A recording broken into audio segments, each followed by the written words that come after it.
Hello students, एक बार फिर से आपका फिजिक्स की क्लास में स्वागत है। हम लोग पढ़ रहे हैं chapter 12 elasticity of class 10। Last lecture में हम लोगों ने करंट के बारे में पढ़ा था और आज के इस लेक्चर में हम लोग एनसीईआरटी का 12.2 एंड 12.3 आर्टिकल कवर करेंगे। 12.2 is for electric potential and potential difference and article number 12.3 is for circuit diagram. Let us start with question. हमारा सबसे पहला बनता है what makes a electric charge to flow. ऐसा क्या कारण है, ऐसी क्या वजह है, ऐसी कौन सी फिजिकल क्वांटिटी है जिसकी वजह से चार्ज फ्लो करता है, यानी कि जिसकी वजह से करंट फ्लो करता है। हम लोग इस लेक्चर में इस क्वेश्चन का आंसर ढूंढने की कोशिश करेंगे।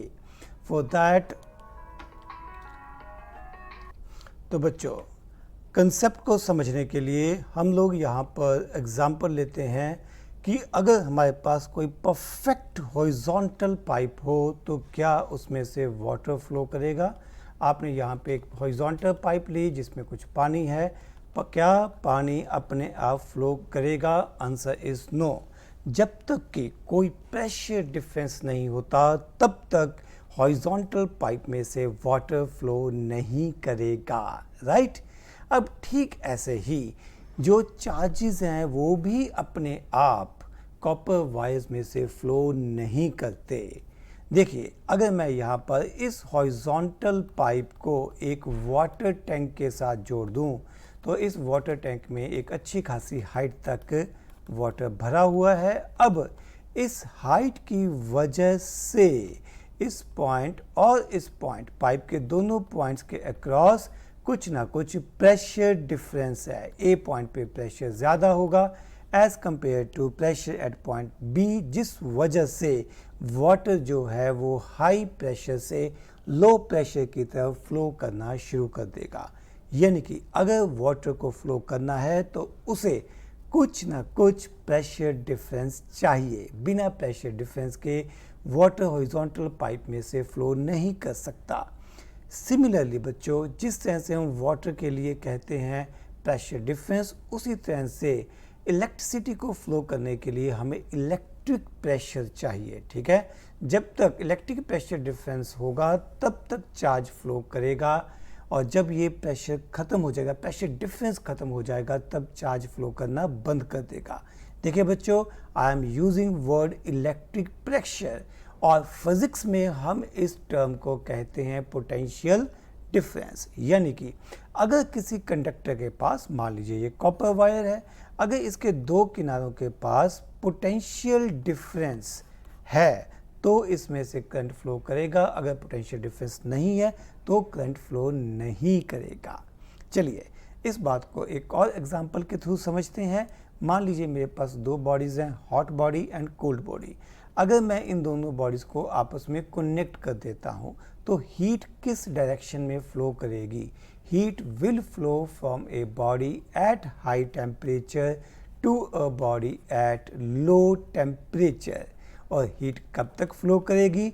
हीट तब तक फ्लो करेगी जब तक कि टेम्परेचर सेम नहीं हो जाता। अगर टेम्परेचर डिफरेंस है तो हीट फ्लो करती रहेगी। यानी कि इस केस में टेम्परेचर एक ऐसी फिजिकल क्वांटिटी है जो कि किसी भी नेचुरल प्रोसेस में ये डिसाइड करती है कि हीट किस डायरेक्शन में फ्लो करेगी।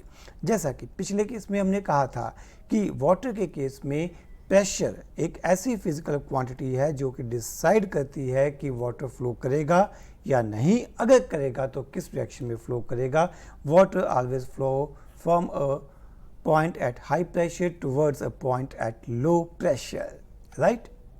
अब एक और एग्जांपल के थ्रू इस बात को अच्छे से समझने की कोशिश करते हैं। मान लीजिए बच्चों, मेरे पास यहाँ पर एक यू शेप की ट्यूब है जिसकी दो लिम्स के बीच में वाटर भरा हुआ है।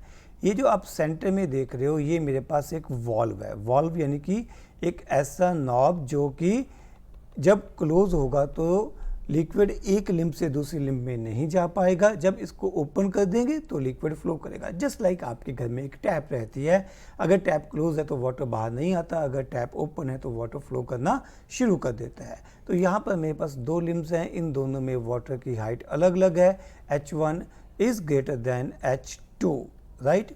जब तक तो ये वॉल्व क्लोज है तो जो हाइट्स हैं वैसे ही रहेंगी, बट जैसे ही आप इस वॉल्व को ओपन करते हो तो वाटर हाई लेवल से लो लेवल की तरफ फ्लो करना शुरू कर देता है, जिसका मतलब ये होगा कि लिक्विड या water will flow from high gravitational head towards low gravitational head. यानी कि आप कह सकते हो कि इस केस में जो हाइट है वो डिसाइड करती है कि किस डायरेक्शन में वाटर फ्लो करेगा। ये मैटर नहीं करेगा कि कितना वाटर किस तरफ है, इंपॉर्टेंट ये रहेगा कि it will flow from limb having high level of water towards limb having low level of water, right।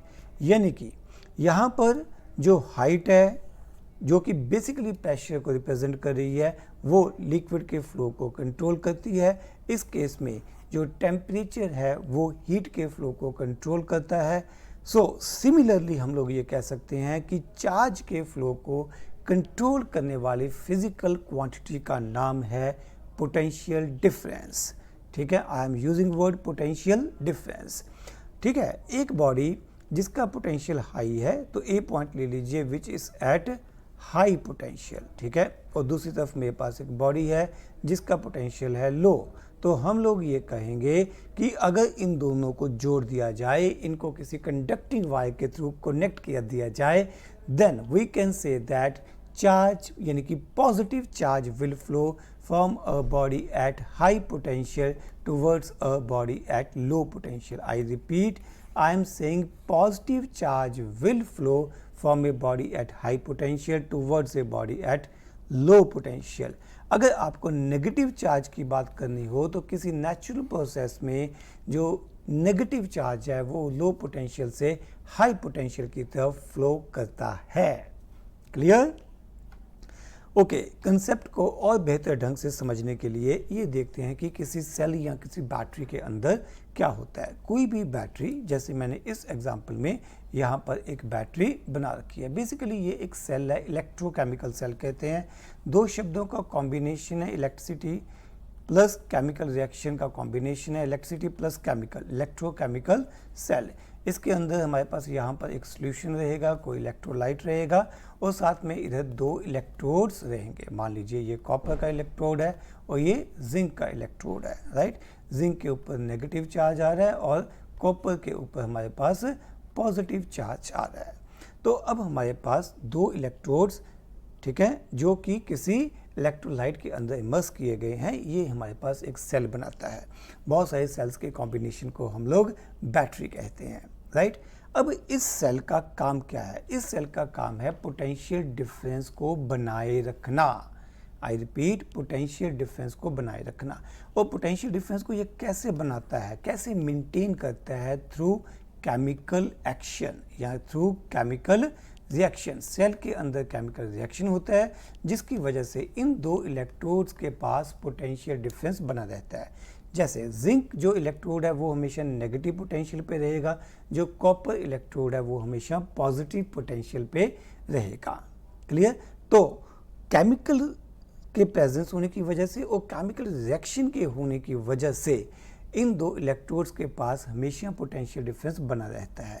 और जब भी हम लोग मौका देते हैं, आई रिपीट, जब भी हम लोग मौका देते हैं तो इन इलेक्ट्रोड्स की वजह से सर्किट में बाहर की तरफ करंट फ्लो करना शुरू कर देता है। This is symbol of resistance. आप इस केस में बल्ब मान सकते हो कि बल्ब यहाँ पे मैंने जोड़ दिया तो बल्ब के पास क्या आ गया? पोटेंशियल डिफरेंस, और जिसकी वजह से चार्ज यानी कि करंट फ्लो करना शुरू कर देगा।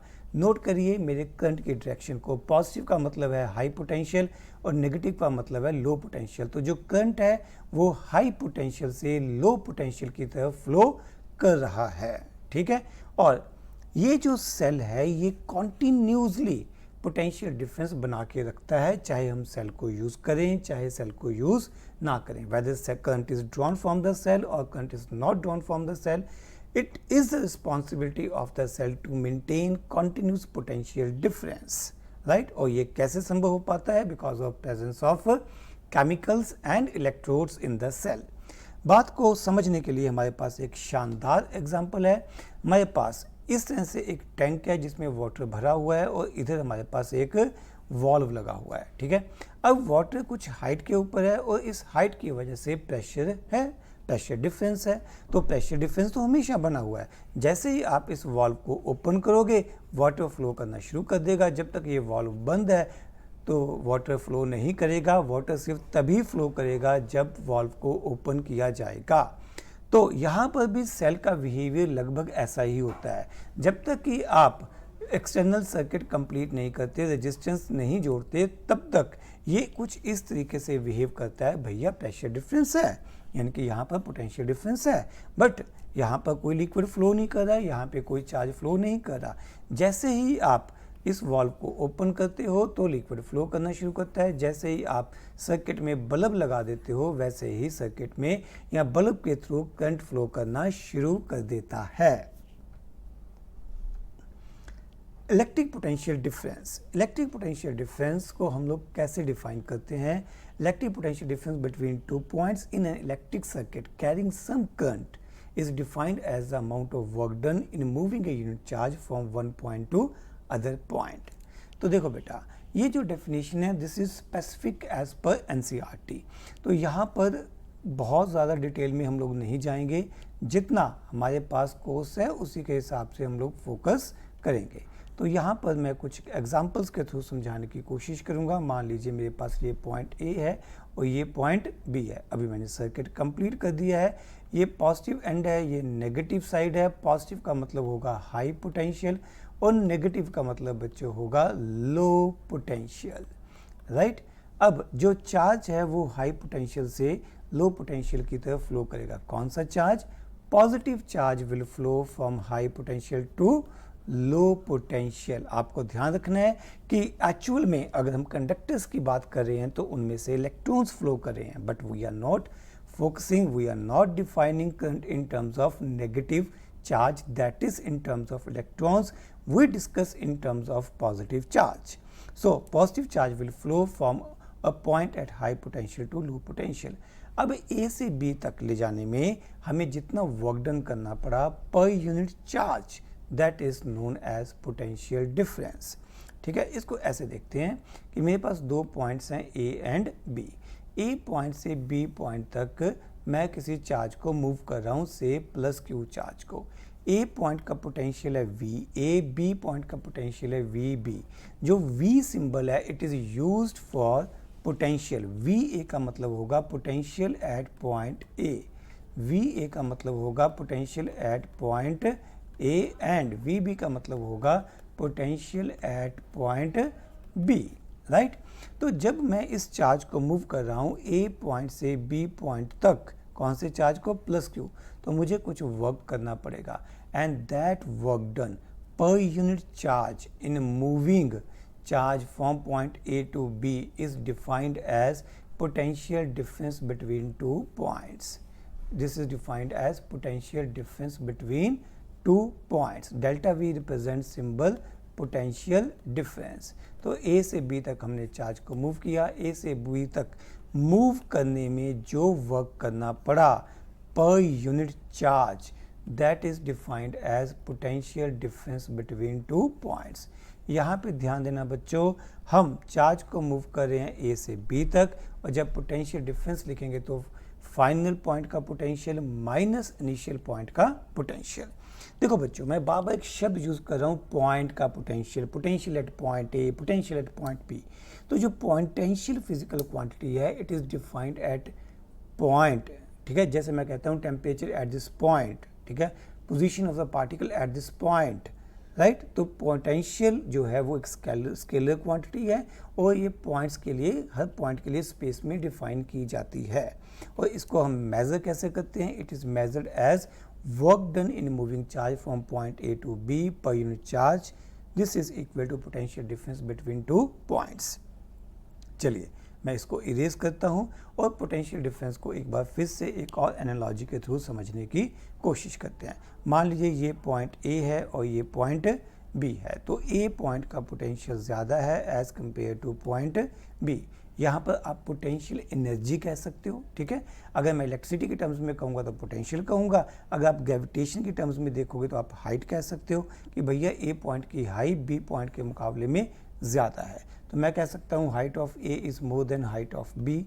मैं कह सकता हूँ potential energy at point A is more than potential energy at point B. और जब मैं किसी बॉडी को रिलीज़ करूँगा ए पॉइंट पे, तो बॉडी खुद ब खुद अपने आप ही ए पॉइंट से बी पॉइंट तक चली जाएगी। बॉडी अपने आप ही हाई पोटेंशियल से या मैक्स हाइट से, ज़्यादा हाइट से लो हाइट की तरफ चली जाएगी। But I will use term high potential towards low potential. तो ऐसा करने में हमें कोई वर्क नहीं करना पड़ेगा, ये खुद ब खुद ही हाई पोटेंशियल से लो पोटेंशियल तक चली जाएगी। ये किसी भी बॉडी की, किसी भी सिस्टम की नेचुरल टेंडेंसी है कि वो हमेशा अपनी लोएस्ट पोटेंशियल एनर्जी गेन करना चाहती है। बॉडी अपने आप हाई पोटेंशियल से लो पोटेंशियल की तरफ जाना चाहती है, राइट। अब अगर इसी कंसेप्ट को समझना हो इन टर्म्स ऑफ इलेक्ट्रिसिटी, तो आप यूं कह सकते हो कि यहाँ पर हमारे पास इस पॉइंट का पोटेंशियल हाई है और इस पॉइंट का पोटेंशियल लो है। If I am talking about positive charge, ठीक है। तो यहाँ पे जो डायग्राम है वो नेगेटिव चार्ज की टर्म्स में है। तो पॉजिटिव चार्ज के लिए यूँ समझ लीजिए कि ये मेरे पास वही माउंटेन है और इस माउंटेन में ये जो पॉइंट है ये हाई पोटेंशियल है।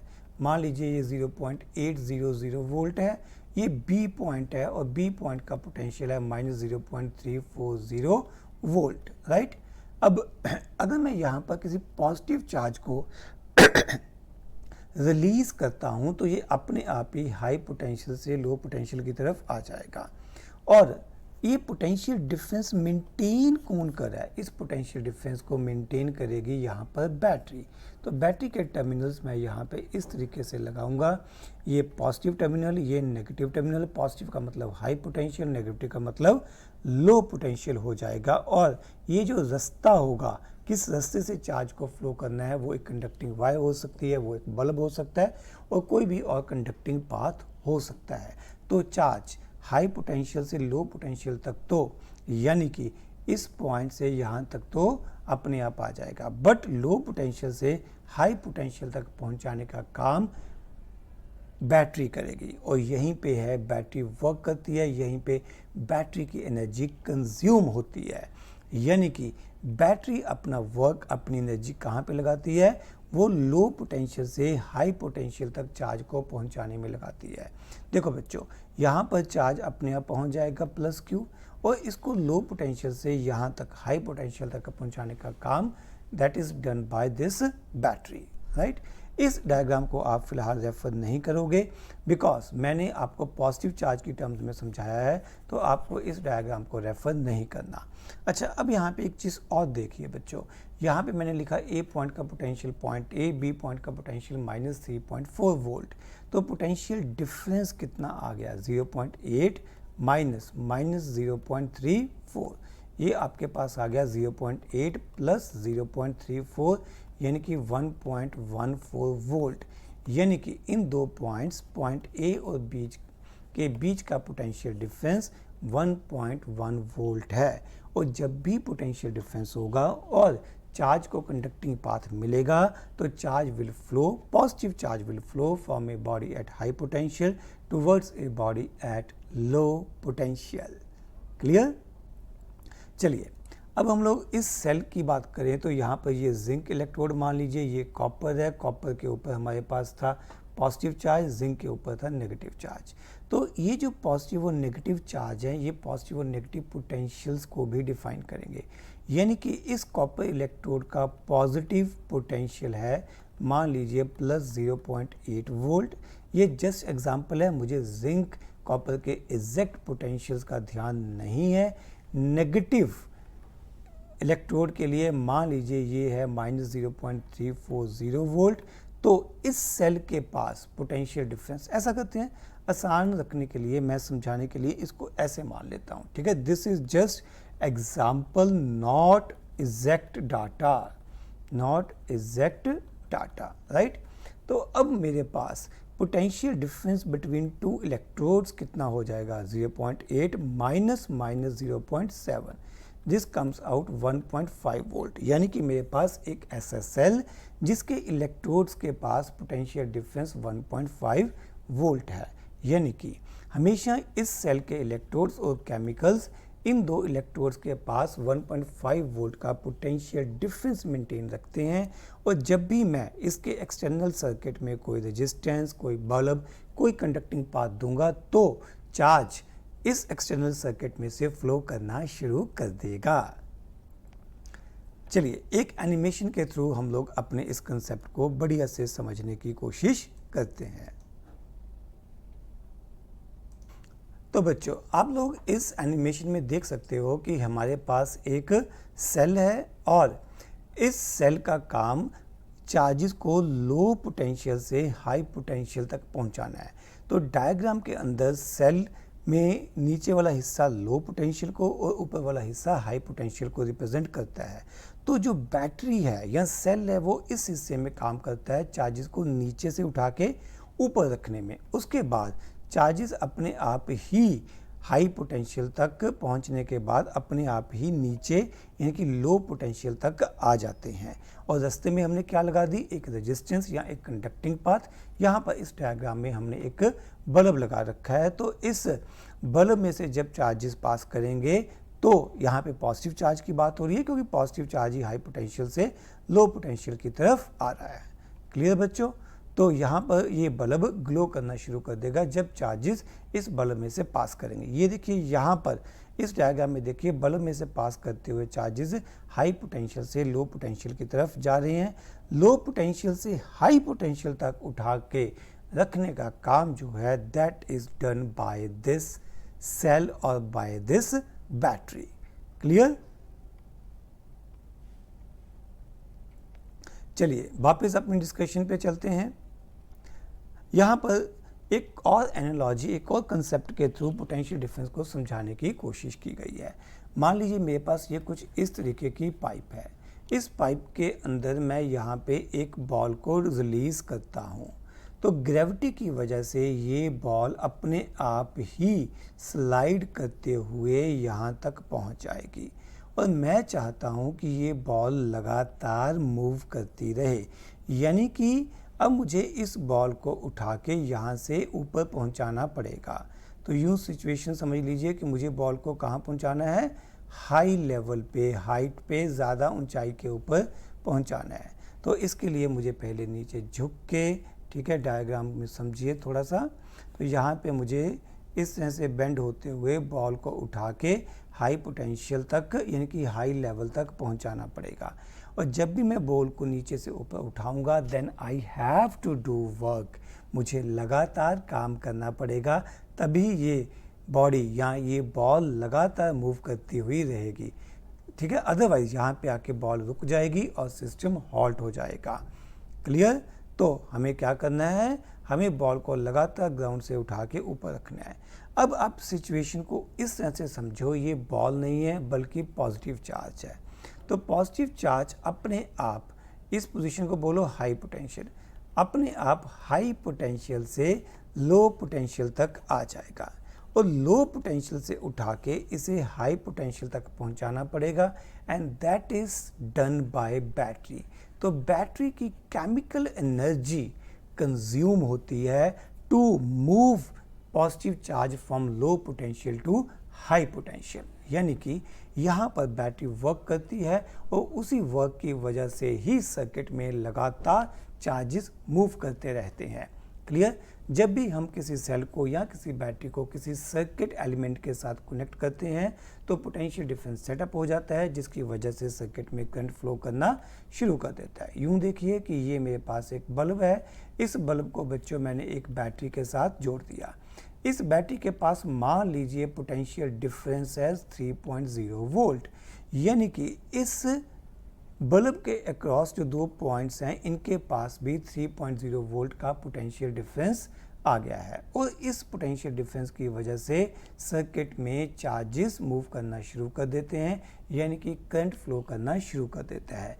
और सर्किट में करंट को मेंटेन करने के लिए बैटरी को लगातार अपने अंदर स्टोर केमिकल एनर्जी को यूटिलाइज करना पड़ता है। यूनिट्स ऑफ पोटेंशियल डिफरेंस, हालांकि हम लोग बीच बीच में कई बार वोल्ट शब्द यूज़ कर चुके हैं, तो डेफिनेशन बाद में, पहले आपको पता है यूनिट्स ऑफ पोटेंशियल डिफरेंस क्या होंगे, वोल्ट, 1 वोल्ट, ठीक है।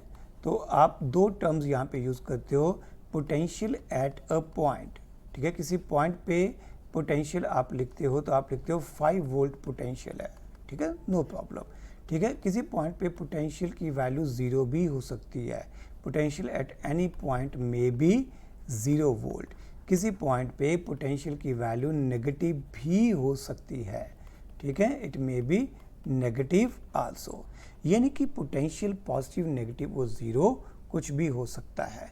देखो बच्चों, पोटेंशियल वैसे हमारे पास एक स्केलर क्वांटिटी है, it is a scalar quantity, तो इसके साथ कोई डायरेक्शन एसोसिएटेड नहीं है, बट फिर भी ये पॉजिटिव, नेगेटिव या 0 हो सकती है। इन जनरल बच्चों, हम लोग जो potential of a point at infinite distance उसको 0 मान के चलते हैं, ठीक है। ये कोई हार्ड रूल नहीं है, but in general potential of a point at infinite distance is taken as 0। Otherwise in reality आप किसी भी पॉइंट के पोटेंशियल को 0 मान सकते हो, उसी रिस्पेक्ट में बाकी पॉइंट्स के पोटेंशियल को लिख सकते हो। डेफिनेशन ऑफ 1 वोल्ट, हमारे पास पोटेंशियल डिफरेंस का जो फॉर्मूला था वो था work done per unit charge, तो यहाँ पे मैं लिख सकता हूँ 1 volt upon 1 joule upon 1 coulomb. मैं कहूँगा potential difference between two points will be called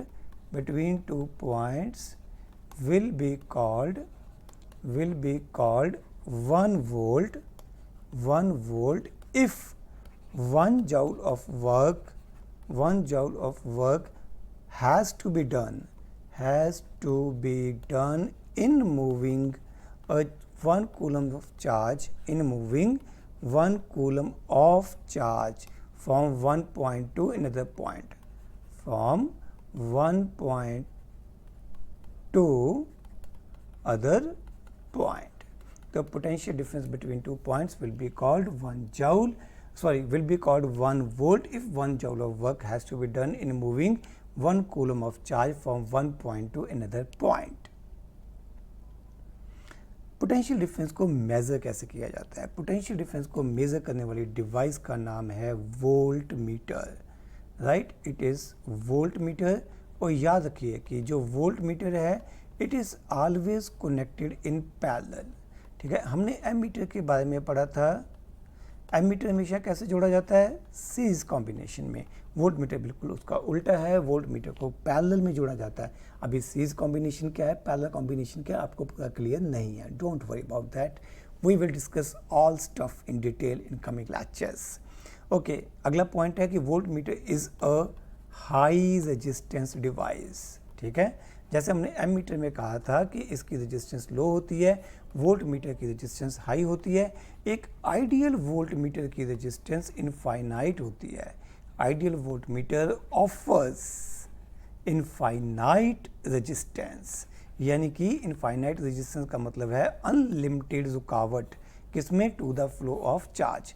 यानी कि अगर हमारे पास एक आइडियल वोल्ट मीटर है तो उसमें से करंट पास करना ही नहीं चाहिए, क्योंकि वो तो इनफाइनाइट मैनी रेजिस्टेंस ऑफर करता है to the flow of charge या to the flow of current, right.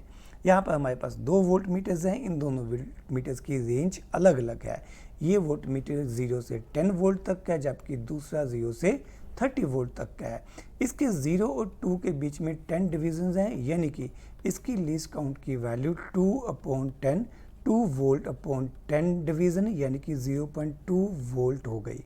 एक डिवीज़न 0.2 वोल्ट की हो गई। इस केस में 0 से लेके 10 तक हमारे पास 10 डिविजन्स हैं, 10 volt for 10 divisions, which means that 1 volt पर डिवीज़न, यानी कि इस सेकेंड वोल्ट मीटर के लिए लीस्ट काउंट की वैल्यू 1 वोल्ट हो जाएगी। How much work is done in moving a charge of 2 coulomb across 2 points having a potential difference of 12 volt? By definition, work done का formula हमारे पास क्या होता है, work done per unit charge is equal to potential difference between two points. तो work done is equal to potential difference multiply by charge. Work done is equal to potential difference as per question कितना है 12, और कितना charge move करना है 2 coulomb. तो work done की value आ जाएगी 24 joule, which is our required answer. Name a device that helps to maintain a potential difference across a conductor। वो हमारे पास क्या हो सकता है, सेल या बैटरी या जनरेटर हो सकते हैं। ठीक है, आपके घरों में इलेक्ट्रिकल जनरेटर्स होंगे जो लाइट जाने पे काम करते हैं। तो जो इलेक्ट्रिक जनरेटर्स हैं that also do the same work, they maintain potential difference. Second question क्या, what is meant by saying that potential difference between 2 points is 1 volt. तो potential difference between 2 points is 1 volt means 1 joule of work has to be done in moving 1 coulomb of charge from one point to another point. How much energy is given to each coulomb of charge passing through a 6 volt battery? Each coulomb of charge.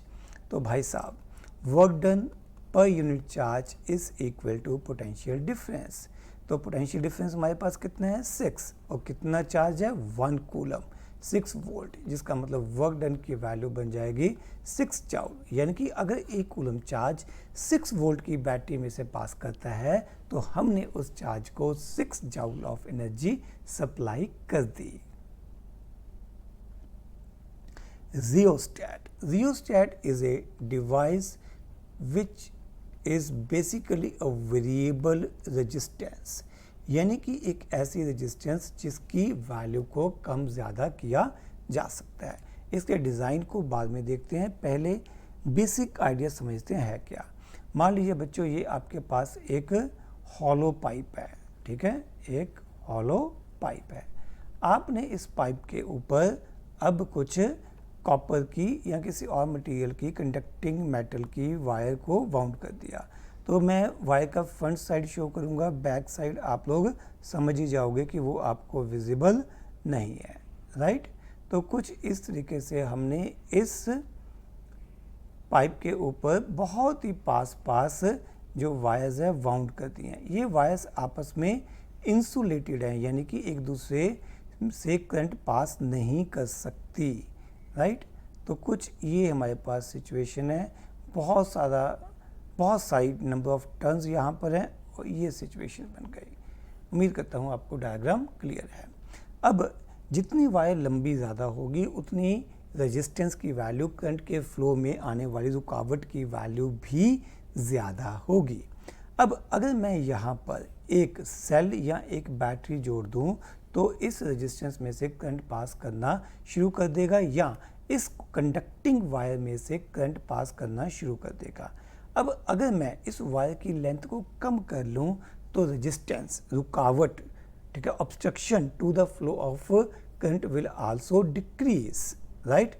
तो what I am going to do, मैं इस length को adjust करूंगा ताकि मैं resistance, रुकावट को adjust कर पाऊं। तो अगर मैं यहाँ से करंट भेजता हूँ तो एक काम करते हैं, बेहतर ढंग से समझते हैं।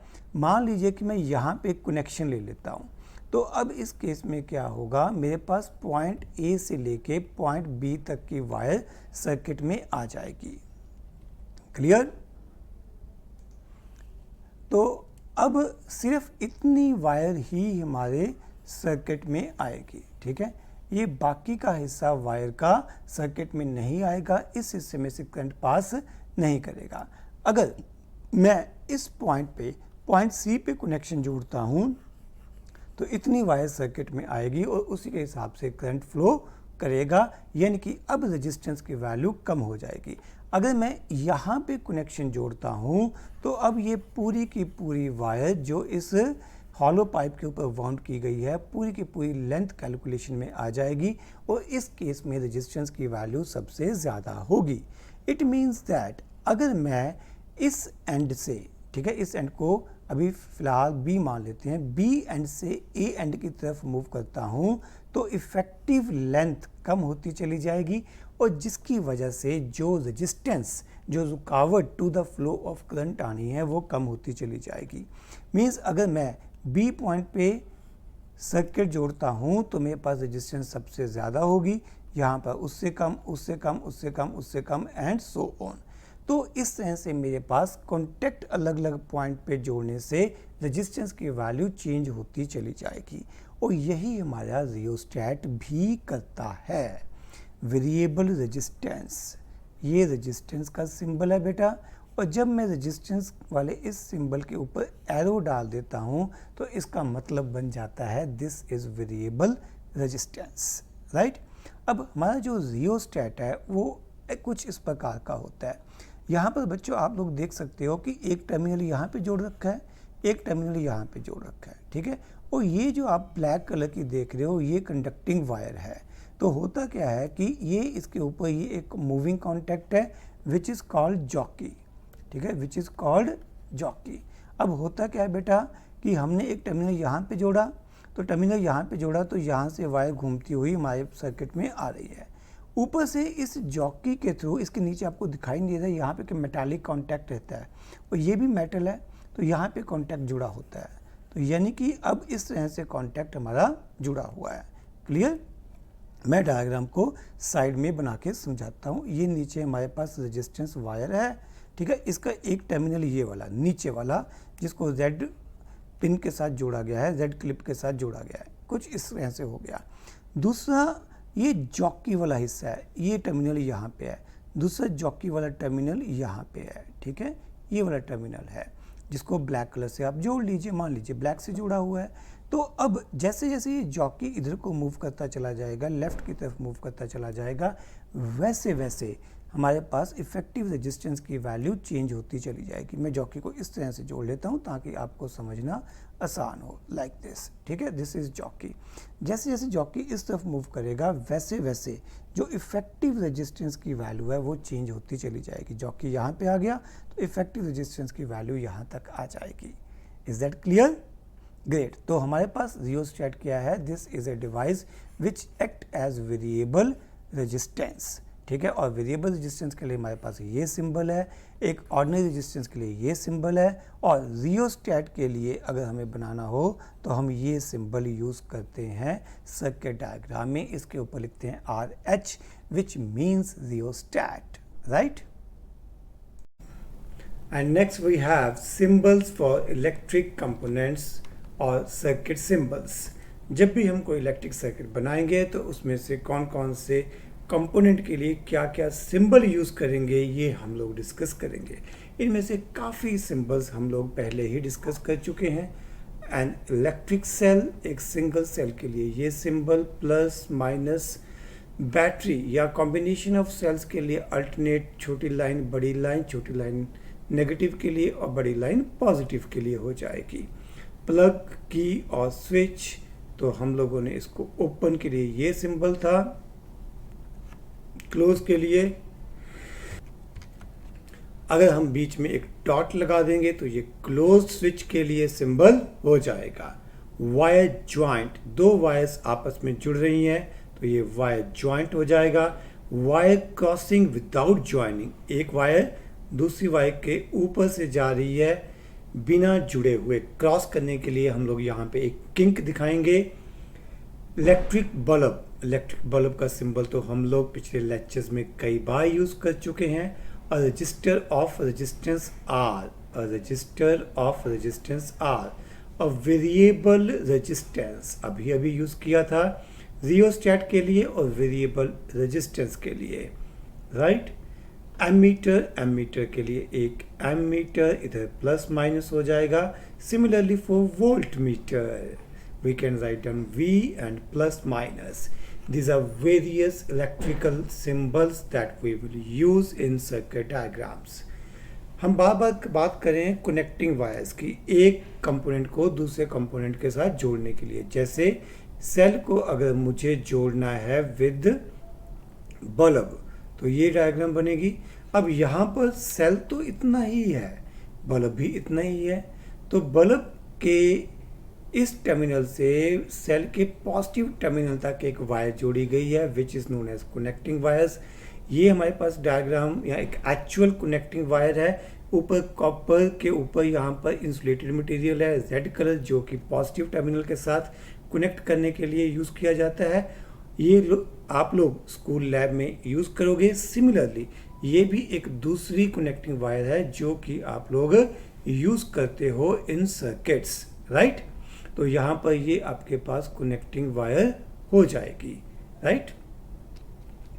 Simple electric circuit. A circuit diagram is a simplified conventional graphical representation of an electric circuit. देखो बच्चों कि जब भी हमें कोई सर्किट डिस्कस करना है, किसी सर्किट को समझाना है, तो हम लोग सिंबल्स के थ्रू उस सर्किट की डिस्कशन करते हैं। वो कैसे? तो मान लीजिए मेरे पास एक bulb which is connected with a variable resistance and then connected with a key, जिसे हम ओपन एंड क्लोज कर सकते हैं, then connected with a battery, right. So this is circuit diagram. Simple electric circuit कह सकते हैं हमें। इस सर्किट डायग्राम में बच्चों हमने एक सेल, एक बल्ब, एक वेरिएबल रेजिस्टेंस और एक की लगाई है। तो ये जो सर्किट डायग्राम है जिसको हम कन्वीनियंटली ड्रॉ कर रहे हैं, ग्राफिकली समझ रिप्रेजेंट कर रहे हैं कि किस प्रकार का एक्चुअल इलेक्ट्रिक सर्किट होगा, that is known as simple electric circuit. इस कंसेप्ट की जो एक्चुअल प्रैक्टिकल फॉर्म है वो किस तरह से होगी, ये देखिए। हमारे पास यहाँ पर क्या है, एक रियोस्टेट जो कि हमारे पास एक वेरिएबल रजिस्टर का काम कर रहा है, ठीक है। तो इसको हमने अपनी सर्किट डायग्राम में कुछ इस तरह से रिप्रेजेंट किया था। कनेक्टिंग वायर्स, ये देखो ये रेड वाली कनेक्टिंग वायर है जो कि बल्ब के साथ यहाँ पर कनेक्ट की गई है इस जगह पे, राइट। तो मैं पैरेलल में यहाँ पे डायग्राम बना रहा हूँ, ये कनेक्टिंग वायर, और यहाँ पे मेरे पास क्या आ गया बच्चों, एक बल्ब आ गया। क्लियर। बल्ब का दूसरा पॉइंट ये देखो, इस बैटरी, दो सेल्स जुड़े हुए हैं तो ये एक बैटरी बन रही है। तो मुझे पता नहीं, दिखाई नहीं दे रहा इधर पॉजिटिव है नेगेटिव है। Let us suppose this is positive negative फिर पॉजिटिव फिर नेगेटिव, तो कुछ इस प्रकार से जुड़ा हुआ है। फिर ये देखिए रियोस्टेट का जो दूसरा नीचे वाला टर्मिनल है वो यहाँ से बैटरी के साथ कनेक्टिंग वायर के थ्रू जुड़ा हुआ है। तो यहाँ से ये बैटरी और ये वापस रियोस्टेट के साथ जुड़ गया। क्लियर। तो ये है हमारे पास circuit diagram, simple circuit diagram. और एक्चुअल में जो हमारा सर्किट होगा वो कुछ इस प्रकार का होगा। क्लियर। इसी के साथ हमारे आज के दोनों टॉपिक्स खत्म होते हैं। वीडियोस देखते रहिए और सीखते रहिए। नमस्कार।